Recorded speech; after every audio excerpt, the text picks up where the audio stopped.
ache.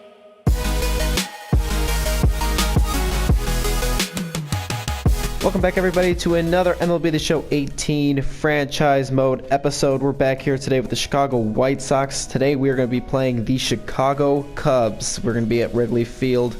Carson Fulmer is going to get his first start this season in the major leagues against Jon Lester. If you take a quick look at the standings, we are still a half game up on the Cleveland Indians. We're 4-6 in our last 10, sliding a little bit. If we take a look at our schedule, we lost 1-1 in Pittsburgh. We lost the first game against the Cubs 5-4, and then after the Minnesota game, we lost that Sunday game. And just so you guys know, I recorded some of the episodes, and it appears as though they didn't record. I don't know if we played this Minnesota game. We played this 2-0 victory. We played a... we played this 3-1 Houston win. I don't know which one of those didn't record because I gave them the Kayla edit and whatnot. I'm not sure which one didn't record, but I do apologize for that. But today we're going to be going against the Chicago Cubs, interleague division, not division, hometown teams going against each other. You know what I mean. So we will continue going forward.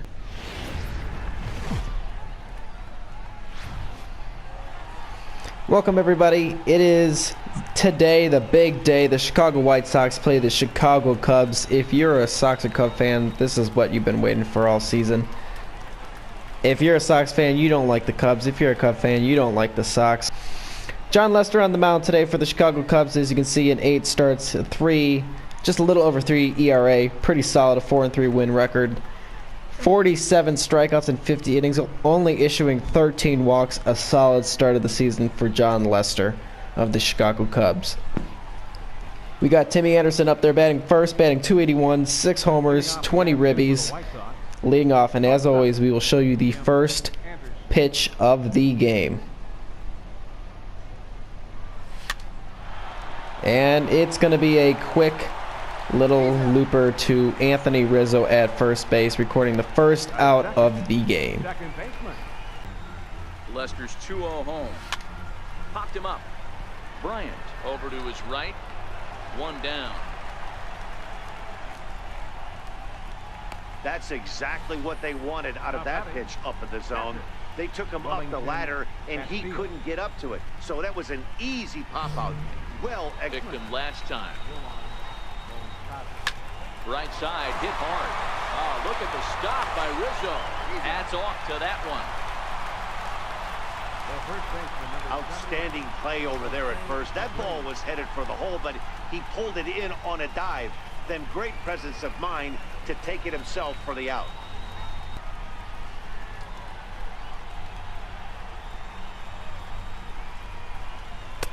Not close. It's 2-0. 2 out, nobody on.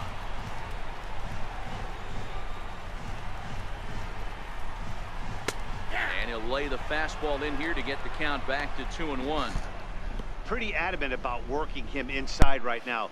Back-to-back fastballs, and that one was able to find the zone.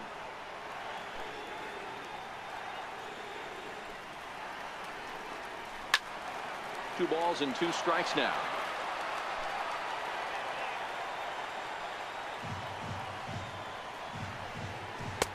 And that misses, so it's a full count, 3-2. 3-2 counts are usually a time to challenge the hitter, but I think he'll be careful here. Shoot for the corner, and if you miss and you walk him, so what? That's better than him putting one in the seats. Another full count offering on its way. Bullet back up the middle. Garcia will get there, and he puts it away to retire the side. 3 up, 3 down for the Cubs. They're still down. It's 2-0. 0-1. 1 home run, 9 driven in. Here's a swing and a shot back up the middle. And that's a base hit, so he does his job off the bench here to open up the 8th. Hey guys, he was obviously trying to bury that slider down and in. Nice execution by the batter right there, keeping his hands inside, fighting it off for a nice base hit. Ready once again, Jason Hayward. He flew out in his last at-bat. Comes set. Here's the 0-0 pitch. Takes a fastball on the inside corner.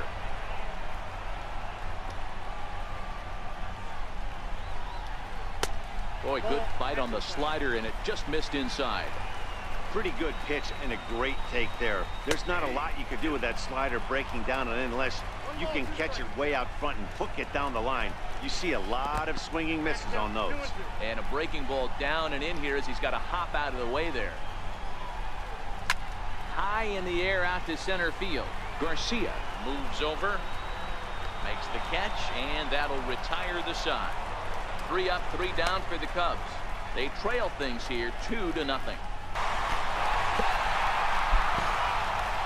Unfortunately, guys, that is a heartbreaking loss to the Chicago Cubs. Chris Bryant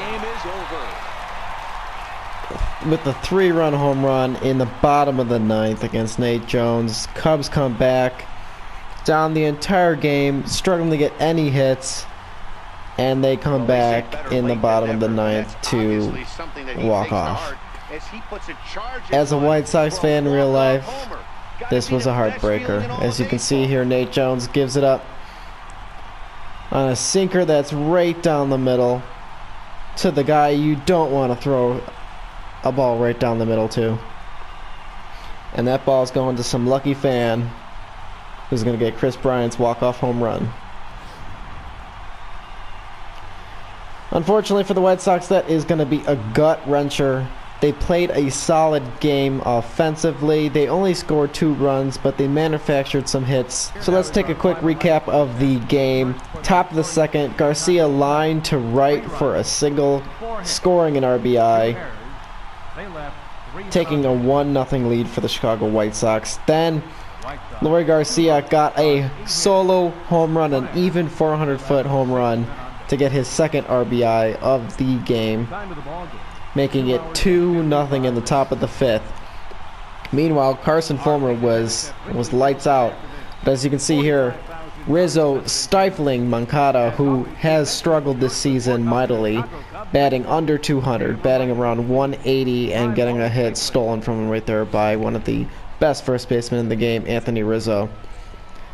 And Garcia getting struck out on a curveball, as you can see here, and Matt Davidson getting thrown out just barely at second base. Questionable call, but we didn't challenge it. And then as you see here, we see it again, bottom of the 9th, a 3-run home run, 431 feet, gets out onto Parkland Avenue. A gut-wrenching loss for the Chicago White Sox, who are trying to stay on top of the American League Central. Unfortunately, today was not their day, as Nate Jones takes his loss, his 2nd of the season, and Brian Dunsing takes the win. So guys, we're a little bit further in the season, and we get hit with this horrible news.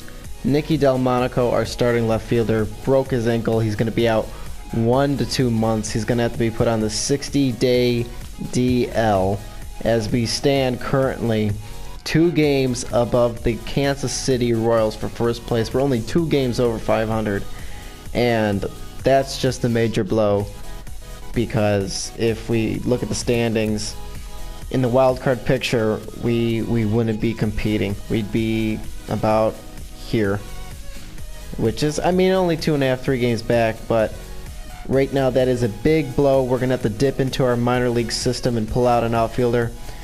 We will be playing the next game here. We will be playing with Lucas Giolito, so when we come back, you'll see who we brought up from AAA to take his spot.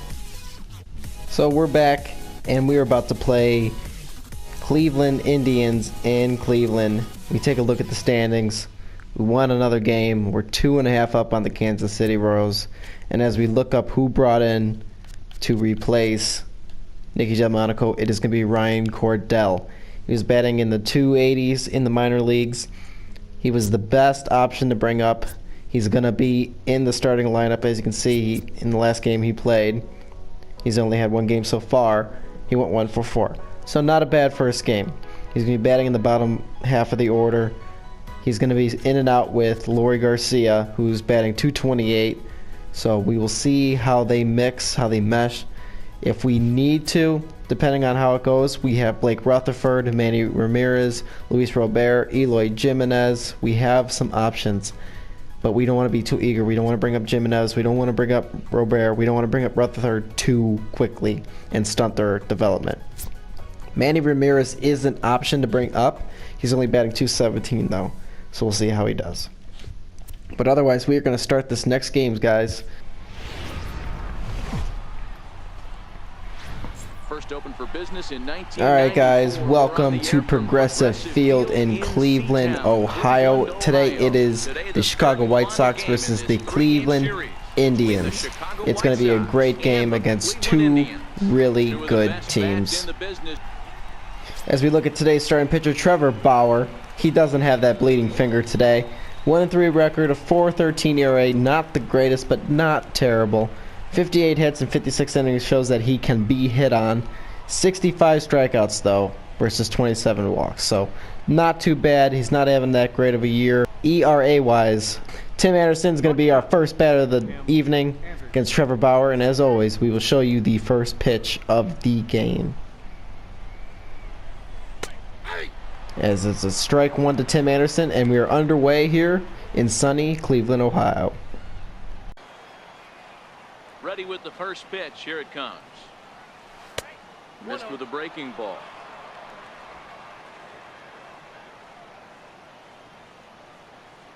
The 1-0. Hit back up the middle. Lindor over to his left. Throw to first will be in time, and there's one gone here to start the second. One ball has already left the yard, and the big boys haven't even come up again. Get the fireworks ready.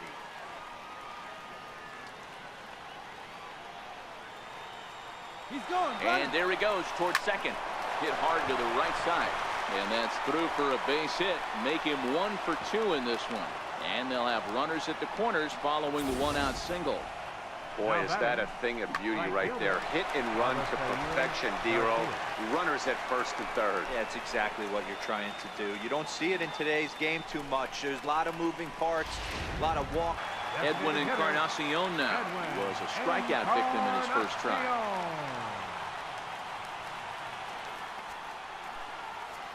Ready with the first pitch. Here it comes.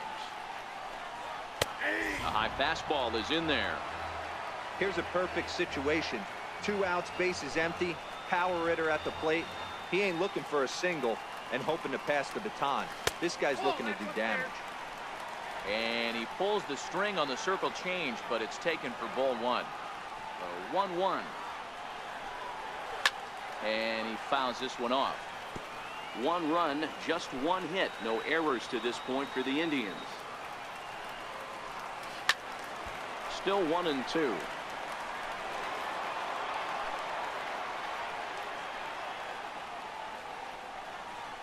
He got him. Lively fastball that time, and it puts an end to the inning. Stepping in and ready for another shot, Francisco Lindor. He was drilled by a pitch his last time up. First pitch of the at-bat. No balls and 1 strike. 2 outs, nobody on, but a base runner here feels like it would really change the complexion of the inning. Yeah, Matt, that's a great point. If this 2-hitter finds a way on, it really sets up the very good middle part of the order to do some damage after all. No offer on that one. 2 balls and a strike. Now the 2-1. He's in there for strike number 2. Count 2-2.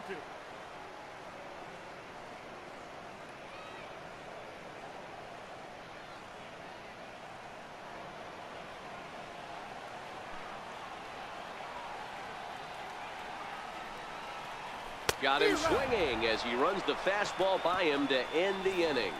Down in order go the Tribe. They still trail it here 2-1.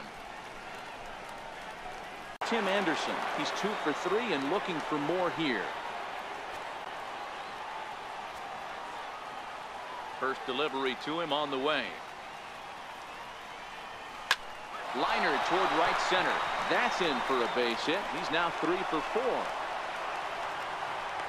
And they're going to hold him to a single here as they do a nice job of getting it back in quickly. Hey, this guy's obviously seeing the ball right now. That's another hard hit single. 3 for 4 right there. He's looking super solid at the plate. We are 1 out away from a White Sox victory. Lucas Giolito has pitched 8 2/3 innings, looking to go the complete game. He is 1 out away. As he throws that one in the dirt, he's up against Jose Ramirez right now. Not an easy customer. Looks like he's going to go with a circle change here. The pitch, and that is strike 2. Now I think he could either bury him away with a fastball high or a curveball down low. He's been going with the fastball high, so let's see how he does. And that is strike 3. That is a complete game for Lucas Giolito. And that is a White Sox 2-1 victory over their division rivals, the Cleveland Indians. A huge victory today for the White Sox. Started off first inning, first batter, Tim Anderson with a home run. The Sox left a lot of base runners on base today, including a ton at third base. They had a ton of opportunities to score runs, but they could not pull the trigger. But thanks to Lucas Giolito's amazing pitching, giving up 2 hits over a full 9 innings work, gets his 8th win, only has 2 losses, could easily be a starter for the All-Star game. As we take a look at the highlights of today's game, as I said earlier, Tim Anderson on the 3rd pitch of the game, the first at bat, takes a home run to left field, an early start for the Chicago White Sox, making it 1-0 over the Cleveland Indians. Then Garcia in the top of the 3rd, first batter of the 3rd inning, takes a home run to right field off Trevor Bauer, who did not exactly have the best control today as he was pulled in the 6th inning. Then Michael Brantley took a ball long against Lucas Giolito, one of his only mistakes of the game. That is, you're seeing 1 of 2 hits through 9 innings for the Cleveland Indians. A great game today for Lucas Giolito as we watch him strike out Jose Ramirez in the bottom of the 9th inning to clinch the win for the Chicago White Sox in arguably one of the most beautiful stadiums in Major League Baseball. As you see, obviously Garcia went 2 for 4, Lincecum 2 for 4, Garcia 1 for 3, Tim Anderson 3 for 4. A great game today all around for the Chicago White Sox. Hopefully next time they won't be leaving as many runners on base. With 10 hits, they should be able to get more than 2 runs. But that is what the entire season is for, improvement. Well, that is going to conclude today's episode, guys. Thank you so much for hanging out with me today and watching some more of this GM franchise mode and MLB The Show 18 with the Chicago White Sox. In the next episode, we are going to be having the MLB draft. It's only 7 days away from now, and we're going to continue to keep moving forward. We could be in Minnesota, we could be in Boston, we could be at home against Milwaukee, at home against Cleveland. There's a lot more games to come. We're only at the very end of May going into June, and we're in the heat of a division race right now, only 2.5 games up on first place. It's going to be a great GM. I'm glad you guys are hanging around with me. I do appreciate it, so don't forget to like and subscribe so you can continue to hang out with me. And we will see you guys next episode.